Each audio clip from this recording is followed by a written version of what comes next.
सबको राम राम, राधे राधे। आज मैं आपको कार्मिक नंबर के बारे में बताने के मूड में हूं, जो अपने आप में बहुत बेहतरीन चैप्टर है। मैंने देखा है यूट्यूब पे, औरों को भी देखता हूँ। चैप्टर बताना और पढ़ाना तीनों में फर्क है। देखिए, आज हम आपको कार्मिक नंबर के बारे में बता रहे हैं। ये मैं जितना ही पढ़ा रहा हूं, इनकी कोशिश करता हूं कि मैं वीडियो डाल देता हूं और आप देख ही रहे हैं। देखिए, आज मैं कर्म के बारे में बता रहा हूं। पूरा का पूरा जीवन हमारे कर्मों पे निर्भर करता है। कर्मों को हम कैसे एनालिसिस करें कि कर्म कहां से कहां तक चलता है, कैसे चलता है, इसका क्या फायदा। अपने कर्म के अनुसार फल प्राप्त करना, यह कर्म सिद्धांत है। जीवन जीवन में होने वाले हर अनुभव, अच्छा या बुरा, जो भी घटित होता है, उससे किया गया कर्मों से जोड़ा जाता है, जो कि कई जन्मों तक संबंध होता है। यह कारण है पूर्व जन्म के अवतार से संबंध स्थापित करता है। जातक कई बार जन्म लेता है और इस जीवन काल में कई तरह के अच्छे बुरे कर्म करता है। दोस्तों, अच्छा बुरा कुछ नहीं है। क्रिया का मतलब कर्म। आपने कोई भी क्रिया करी, वो कर्म कहलाएगी। और जो क्रिया होगी, उसकी प्रतिक्रिया होगी होगी, चाहे वो अच्छी हो या बुरी हो। ये अच्छा बुरा हमारा नजरिया है। कर्म की प्रवृत्ति तो वैसे ही उत्पन्न होगी हो। जीवन के वर्तमान में जो भी घटित हो रहा है, उससे पीछे किए गए कर्मों से जोड़ा जाता है। जो भी हम कहते हैं, करते हैं, सोचते हैं, वही हमें वापस कर्म फल बनकर हमारे पास वापस आ जाता है। कर्मों को अगर समझें और कर्म सिद्धांत को जानें, तो पाएंगे कि जैसा कर्म करेंगे वैसा फल देगा भगवान ने। ये है गीता का ज्ञान, ये है गीता का ज्ञान। कर्म धर्म की रक्षा कर ले प्यारे तो इंसान, और जैसे कर्म करेगा वैसे फल देगा भगवान। ये है गीता का ज्ञान, ये है गीता का।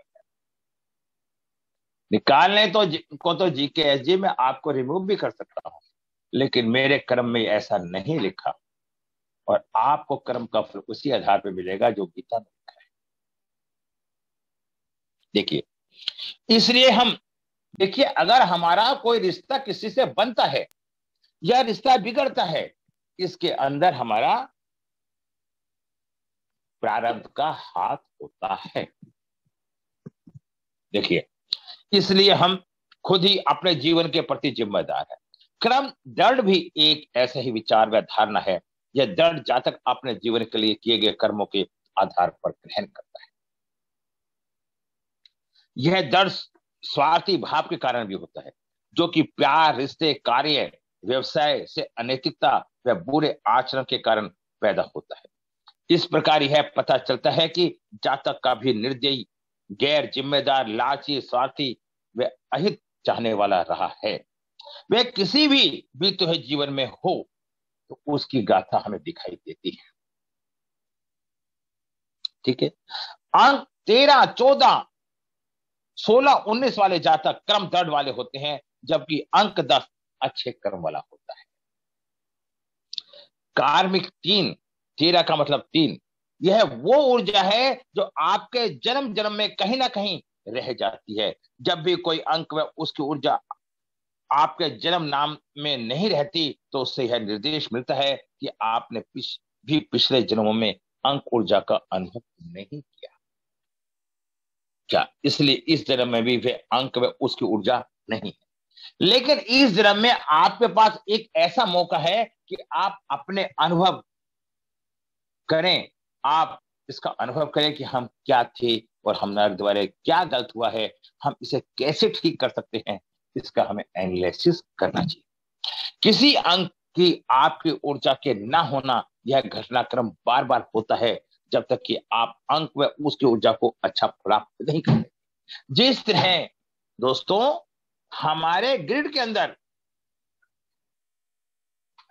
कोई अंक मिस है, तो हमें यह लगता है कि हमारे प्रारब्ध के अंदर हम उस अंक से संबंधित जो क्रिया थी वो हमसे बुरी हुई है और अब वो उसका फल हमें नहीं मिल रहा, तो हमें उस कर्म से संबंधित, उस अंक से संबंधित क्रिया को अच्छा और सरल बनाने का प्रयास करना चाहिए। आप समझे मेरी बात को? अगर आपको एक बार ये ज्ञान व जानकारी प्राप्त हो जाएगी तो कौन सा भी अंक रह गया हो उस पर आप विशेष कार्य में ध्यान देने की जरूरत होती है। हम मिस नंबर की रेमेडी करते हैं, उसके पीछे हमारा मकसद यही होता है कि हमारे प्रारब्ध में इस अंक से संबंधित हमारी क्रिया प्रक्रिया में कोई कमी रही है जिस कारण से ये अंक हमें नुकसान दे रहा है और हम उसकी रेमेडी करके अपने को ठीक करते हैं। आपको एक बार यह ज्ञान या जानकारी प्राप्त हो जाएगी तो कौन सा अंक रह गया उस पर विशेष कार्य में ध्यान देने की जरूरत होती है। यही अंक हम जीवन में के संतुलन बनाने में सहायक होता है ताकि जीवन को सुचारू ढंग से चलाया जा सके। ठीक है, इस जानकारी के लिए हमें अपना नाम लिखकर उससे संबंधित अंकों को लिखना हो जो हर अक्षर अलग अलग होता है 1 से 9 तक। फिर यह देखें कौन सा अंक नहीं है, फिर यह जानकारी ज्ञात करें कि जो अंक नहीं है उससे संबंधित ऊर्जा में उस अंक का प्रभाव भी नहीं होगा। देखिए, आप रिसर्च कीजिए, क्या आप लोगों ने ये चैप्टर पढ़ा था अभी तक? प्रेमलता जी, क्रम का रहस्य, ये हम बार बार ये अंक हमारे जब मिस होते हैं ना, हमारे जो अंक मिस होते हैं ये यही कारण होता है कि उस अंक से संबंधित हमारे द्वारा दुष्कर्म हुए हैं। ये जानकारी एक ठीक है। उदाहरण के लिए जैसे अगर अंक 3 नहीं है तो व्यक्ति अपनी भावनाओं को व्यक्त नहीं कर पाता। अगर अंक 4 नहीं है तो व्यक्ति अपनी भावना को तो व्यक्ति ज्यादा सामाजिक व्यवस्थित नहीं होता। अगर अंक 7 नहीं है तो सव्य का विश्लेषण वह समझ नहीं रखनी होगी। अब हमें आपको बताते हैं उसके बाद कार्मिक ऋण अंक। कार्मिक ऋण अंक कौन सा होता है? दूसरी तरफ अगर अंक शास्त्र में कर्म ऋण अंकों की बात की जाए तो यह जानकारी हमें जन्म तारीख से बने चार्ट से प्राप्त होती है। फिर भाग्य अंक दर्शाता है कि भूतकाल से आप किस ऊर्जा अंक से संबंधित थे।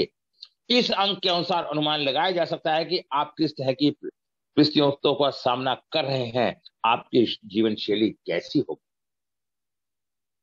ठीक है, इसकी ज्ञान प्राप्ति के लिए हमें अपने पिछले अंकों को देखते हैं, फिर उसका योग निकालते हैं। अगर यह योग 13, 14, 16, 19 है तो विशेष ध्यान दें, ध्यान से देखें कहीं ये आपके जन्म तारीख से तो नहीं छुपे हुए। ध्यान रखें, कर्म ऋण का ज्ञान हमें दर्शाता है इस जन्म में हम उससे संबंधित ऊर्जा का आह्वान करें, वह भूतकाल में हुए कर्मों के ऋण को चुकता करें ताकि ऋण की मुक्ति मिल सके। थोड़ा सा टेक्निकल पॉइंट है। क्या है? Technical point. अगर इसे हम थोड़ा सा ध्यान देंगे तो ये बड़े अच्छे तरीके से हमारे को देखिए। अब बताता हूं। 3 अंक हमें स्वाद का पता लगा और उस अंक 3 से यह पता चला हमें अपनी रचनात्मक ऊर्जा व उमंग को गलत दिशा में लगाकर जीवन को नीरस व छिछला वे दिखावे का बना देते। 3 अंक से 3 अंक किसका है? गुरु का। आप देखिए ना, थोड़ा सा बारीकी से आप अध्ययन कीजिए। इसलिए अंक 14 से यह ज्ञान प्राप्त होता है कि हमें अनुशासन मेहनत ना करके उसे बेकार व विद्रोह भाव से जीने वाला बनाए। 14 का जन्म किसी का होता है, ये कार्मिक नंबर है। दोस्तों, मैं बार बार कहता हूं आप सबको कि आप सब इसकी रिसर्च करा करो। अगर आप रिसर्च नहीं करेंगे, इसे खोजोगे नहीं, अभी तो मैं पढ़ा रहा हूं, मेरे पास से जाने के बाद फिर आपको परेशानी आएगी। इसलिए हर दिन आप अड़ोस पड़ोस मोहल्ला किसी की भी स्थिति के अनुसार इसको ठीक करने का प्रयास करो और उनकी कुंडलियां लेने का प्रयास करो। देखिए, 13 में 4 और 14 में 5 और 16 में 7 और 19 में 1 लिख सकते हैं। इनके योग के साथ यह योग से प्राप्त हुआ अंक यह दर्शाता है कि कर्म ऋण कैसे हुआ, उसे कैसे चुकता किया जा सकता है, हमें कैसे ज्ञान हो जाता है। अंक 10 यह एक विशेष अंक है जो यह दर्शाता है कि हमने जीवन में अच्छे कर्म किए हैं। किसी तरह का कर्म ऋण दबाव नहीं है। वह पूर्व जन्म को दर्शाता है और यह भी पता लगाता है कि भूतकाल में आपने कर्मों के ऋण को चुकता कर लिया है। 10 नंबर से यह इंडिकेशन होता है कि आपने अपने पिछले जन्म से ऋण को चुकता कर लिया है।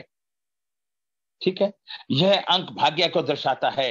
1 अंक से 9 अंक के सभी अंकों को सकारात्मक ऊर्जा का अनुभव करते हैं। साथ ही यह भी पता चलता है अपने अपने पद व शक्ति का दुरुपयोग क्या है। जब अपने योग्यता पराक्रम नेत्र से अपने सूझबूझ से जीवन की दिशा बदल सकते हैं। हम अपने सकारात्मक रवैये से अपने जीवन के हर पहलू को बदल सकते हैं, बड़ी सी बड़े समस्या को बदल सकते हैं। और जब हमें ये ज्ञान हो जाए कि हमारा जन्म 16 का है, तो 16 का मतलब उसने किसी न किसी जन्म में अब 7 का अंक का मतलब यह है 16 से बनता है 7। तो ऐसे में कहीं ना कहीं ऐसा मेल हो चाहे फीमेल हो, उसके द्वारा अपने पति या पत्नी के द्वारा एक प्रतिघात हुआ है, जिसका परिणाम उसे भोगना पड़ रहा है। ये सब चैप्टर वैदिक में भी होते हैं। हमें जब ज्ञान हो जाता है तो आनंद आता है। ठीक है, 13 का मतलब होता है 4। इन्हें अनुशासन में रहना चाहिए, व्यवस्थित भी, यह ज्ञान भी ध्यान भी रखना चाहिए। अगर इस जीवन में हम दुर्व्यवहार करेंगे तो उसका भुगतान आने वाले किसी भी पूर्व जन्म में करना पड़ेगा। अंक 1-3 यह सूचना देता है कि हम अपने आध्यात्मिक विवेक बुद्धि से समझना चाहिए कि कहीं ना कहीं ऐसी परिस्थिति एक दूसरे से संबंधित है। कर्म फल का नियम भी अटल है, इसलिए ऋण को चुकाने का तो पड़ता ही पड़ता है। ये तो निश्चित है, जो भी कर्म करा है, मेरे भाग्य में आपका पैसा था तो आपका मिला, और मेरे भाग्य में आपको पढ़ाना लिखा था तो मैं आपको पढ़ा रहा हूं। समझने का प्रयास करें। अंक 14 से यह ज्ञान प्राप्त होता है। देखिए, 13 का मतलब क्या होता है? 4 क्या होता है? राहु। अगर आपने अपने जिंदगी में अनुशासनहीनता से अपने कार्य किए हैं, मैं बार बार क्या कहता हूं, फ्री में लेने वाला राहु होता है। जो किसी भी चीज को फ्री में लेता है उसका कार्मिक नंबर 13 आता है, और 13 से बनता है 4, और उसका राहु खराब हो जाता है। तथ्यों को समझो। ये तो आप देखिए कि एक बार में ज्ञान नहीं आता। मैं तो अपने पुराने स्टूडेंटों को फिर भी क्लासों को रिपीट करने का अवसर देता हूं, और लोग तो इतना भी अवसर नहीं देते। इस कारण से हम इस ज्ञान से पीछे भागने लगते हैं। अंक 14 मैंने बताया, यह का अंक काम क्रिया व उत्तेजना से भी संबंधित है। अंक 14 यह भी संकेत देता है कि काम क्रिया व ऐसे कामों में जोखिम उठाकर सीमा को पार करके उसका भरपूर आनंद दिया गया है। नकारात्मक भाव में अंक 5 की ऊर्जा की तरह कई रिश्तों में बदलाव, कार्य में बदलाव, विनय, लक्ष्य के जीवन और काम क्रिया में रुचि, गलत खान पीन आदि इन सब से संबंधित होते हैं। हम कहते हैं ना, अरे क्या हो गया, क्या फर्क पड़ रहा है, कौन देख रहा है। हम खाना खाने जाते हैं और खाने को अपने प्लेटों में शादियों में भर लेते हैं, वो सारा डस्टबिन में डालते हैं। दोस्तों, एक एक कर्म को भोगना है, एक एक कर्म का फल मिलना है। अपने को जितना बदलते चले जाओगे, सुधारते चले जाओगे, उतना ही ज्ञान और ऋण आपका संसार से मुक्त होता जाएगा। ठीक है, नकारात्मक भाग में 5 की ऊर्जा की तरह कई रिश्तों में बदलाव, कार्य में बदलाव, बिना लक्ष्य के जीवन और काम क्रिया में रुचि, गलत खान पीन आदि सब इससे संबंधित है। 14 और 5 को समझने के लिए इससे संबंधित तथ्यों को समझना पड़ेगा। अंक 5 बदलाव या स्वतंत्रता से संबंधित है। गलत खान पान, काम क्रिया, जोखिम भरा जीवन आदि सब इससे संबंधित। अब इस जीवन काल में हमें इन बातों में ध्यान रखते हुए जीवन को कुछ अलग दिशा में ले जाना है, ताकि बाद में पछताना ना पड़े।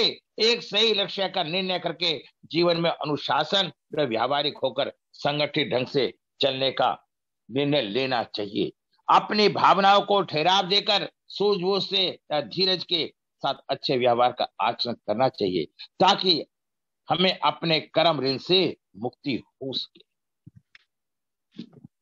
16, यह अंक प्यार से दुर्व्यवहार को दर्शाता है। 1 किसका है? सूर्य का। 6 किसका है? शुक्र का। इसका मतलब क्या?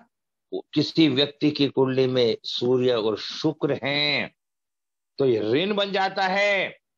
जब ये देखिए, यहां से आप इन बातों को सीखने का मौका मिलता है आपको। आप इनसे इन बातों को सीखे। जब अगर सूर्य और शुक्र किसी की कुंडली में है तो वहां पत्नी ऋण, कहीं किसी गलत रिश्ते संबंध ना जाए, रिश्ता है जिससे दूसरों का पीड़ा या दुख पहुंचता हो। जैसा कि हमने देखा, 1 स्वार्थ भाव दर्शाता है और 6 अंक प्यार। किसी संबंध में यह सब कुछ हुआ। 6 अंक से पता चलता है कि प्यार में अनादर, दुर्व्यवहार, अपमानित किया गया है। प्यार के संबंध में हिंसा व क्रूरता से छल किया गया है। इसी कारण से ऐसे व्यक्ति का जन्म 1 और 6 को हुआ है। अब आप ये समझ ही रहे होंगे 1 और 6 का भाव। अच्छा, 1 और 6 का भाव आप लोगों ने समझ लिया होगा। ये घटना सबके साथ जो भी घटना घटित होती है उसके कर्म फल का दोषी व्यक्ति कहीं ना कहीं होता है। अगर पत्नी से संबंध नहीं बनते तो शुक्र खराब, और माता से संबंध नहीं बनते तो चंद्रमा खराब, और गुरु से संबंध नहीं बनते तो बृहस्पति खराब। ठीक, अब फिर बताता हूं। यदि आपके जीवन में किसी भी तरह की कोई भी घटना घटती है, पति से संबंधित, पति या पत्नी से संबंधित, यदि पति का देहांत हो जाता है या पति छोड़ देता है या प्यार में धोखा हो जाता है, तो आप ये मान कर चलिए उस व्यक्ति के साथ कहीं ना कहीं अगले जन्म में उसको 16 तारीख मिलेगी। उसका 6 या उसका 6 नंबर भी खराब हो सकता है, या उसका 16 होकर 7 अंक भी हो सकता है, या 7 अंक भी खराब हो सकता है। ये पितृदोष भी बनता है। इन्हें बारीकी से जितना आप अध्ययन करेंगे उतना आपको ज्ञान होता रहेगा। तो ऐसी स्थिति के अंदर उसे अपने अगर हमारे पास ऐसे अंक हैं तो ऐसे व्यक्ति को अपनी पति पत्नी की, नारी से संबंधित और मेल से संबंधित व्यक्तियों की इज्जत करनी चाहिए, तब ये कर्म का दोष कटता है। 16 7 से यह पता चलता है कि इनका नकारात्मक भाव 7 से कहीं संबंध था, जैसे भेदभाव करना, जरूरत से ज्यादा विश्लेषण करना, अपने आप में ही सीमित रहना, अपने आप से संबंध रखना, वह स्वार्थ भाव रखना और भावनाओं को त्यागना। मैं देखिए 7 नंबर मिस होने पे एकांत प्रिय व्यक्ति होता है, जबकि एकांत प्रिय कोई रहना नहीं चाहता। हमारा 7 नंबर, 5 नंबर और 3 नंबर ये दर्शाता है कि हमारे द्वारा पिछले जन्म में इन ग्रहों से अपराध हुए हैं। 3, 5, 7, तो हमें इन्हें ठीक करने के लिए अपने को सही और सरल बनाना चाहिए। यह अंक आध्यात्मिक एवं व्यक्तिगत विकास से संबंधित है। अपने बदलाव व उदार के लिए अवसर मिलने वाली बात है। जीवन के प्रति जागरूकता होनी है। आपका साथ भाग्य अंक में 16 7 से है या जन्म तारीख से है तो जीवन में इस तरह की कई परिस्थितियां उठानी पड़ेंगी। बाद में आध्यात्मिक भाव, मैंने क्या बताया? देखिए दोस्तों, मैं क्या बताता जा रहा हूं आपको। बाद में आध्यात्मिक भाव के आधार पर हम इन सब स्थितियों को ठीक कर सकते हैं और अपने जीवन में कई तरह की परिस्थिति उठाने के बाद अपने क्योंकि आध्यात्मिक शैली हमें क्या सिखाती है? आध्यात्मिक क्रिया हमें उन दोषों से मुक्त होने के लिए प्रेरणा देती है। जितनी सरलता सहजता हमारे में आती चली जाएगी उतना हमारा उन रिश्तों के प्रति लगाव बढ़ता चला जाएगा और हमारे मन में शांति आती चली जाएगी। 19 यह अंक भी कर्म ऋण को दर्शाता है। विशेष को अपने अपने सत्ता व शक्ति का दुरुपयोग किया। देखिए 19 क्या है? एक। एक मीन्स राजा। ऐसे व्यक्ति ने अपनी शक्ति का दुरुपयोग करके जनता को गुमराह किया, जनता का दमन किया। जब जनता का दमन हुआ तो ऐसे व्यक्ति को डेट ऑफ बर्थ मिली क्या? 19। ऐसे व्यक्ति का पारिवारिक जीवन सुखी नहीं होता, कहीं ना कहीं डिस्टरबेंस होता है। जब डिस्टरबेंस होता है दोस्तों, तो उस व्यक्ति को, जब डिस्टरबेंस होता है तो उस व्यक्ति को समाज से दूरियां बढ़ जाती हैं। ऐसे व्यक्ति का पारिवारिक जीवन अच्छा नहीं होता, उसे पत्नी का सुख नहीं मिलता, समाज का सुख नहीं मिलता, क्योंकि उसने समाज का शोषण किया है। 19 जैसे हमारी इंदिरा गांधी जी थी, कितनी बड़ी नेता थी, लेकिन परिवार के सुख से वंचित थी।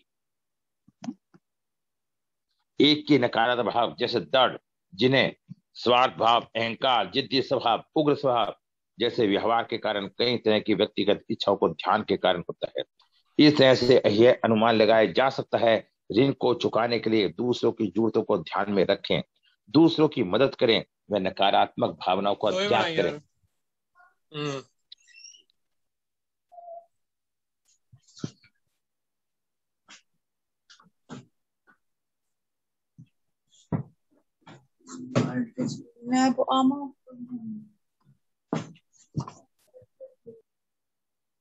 देखिए जेके सिंह को हमने रिमूव कर दिया, फ्री में पढ़ भी नहीं है और डिस्टर्ब भी कर रहे हैं, और 2 ही रोटी बनाने के लिए बोल रहे हैं। वहां तो बोलने के लिए उनके पास समय है, लेकिन क्लास में बात करने के लिए समय नहीं। यही मैं दोस्तों बताता हूं, ये जो कर्म होते हैं ना, अब जब हम गुरु के वे न करते हैं, 3 नंबर मिस हो जाता है। आज मैं आपको सही से पूरा कर दूं, भावनाओं को त्याग कर दूसरों को हितों को ध्यान में रखना, जीवन पथ पर आगे बढ़े, दूसरों को दोष ना दें, अपने आप को पहचाने, दूसरों पर निर्भर ना रहें, ताकि इन कर्मों के ऋण से मुक्ति मिल पाए।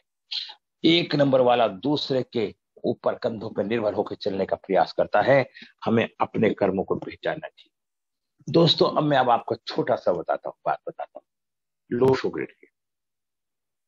अगर आपने के पास 3 और 5 किस किस व्यक्ति के पास है? हाथ खड़ा करेंगे। 3 और 5 हाथ खड़ा करो, देखो नहीं है किसी के पास, इसका मतलब जी के जैन जी, सी के जैन जी है, नहीं है? अब नहीं, चलो आप पे 3 और 5 है। मेरे कुंडली नहीं है सर। अच्छा चलो नहीं, जो चलो कोई बात नहीं, छोड़ो। हाँ 3 और 5 अवनी जी के पास है। जो ये 3 और 5 वाले लोग होते हैं, 3 गुरु का, 5 बुद्धि का, ऐसे व्यक्तियों के बुद्धि में ज्ञान स्वयं बसा हुआ होता है। ऐसे व्यक्तियों को समाज में तरक्की करने के लिए, यश कमाने के लिए किसी की मदद की जरूरत नहीं होती। ऐसे लोग दूसरे के दिल में गहराई से सुन बैठे होते हैं।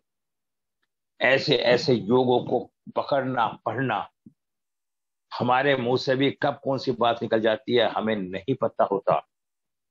तो इसलिए मैं कह रहा हूं, गुरु से ज्ञान लेने, कहते हैं ना कि आधी से आधी, वो मेरे पे कहावत नहीं बोलने पाए, कि अगर हमें एक बात भी अच्छी से ग्रहण कर लें तो हम जीवन में बड़े सफल और ऊंचाइयों पे पहुंच सकते हैं।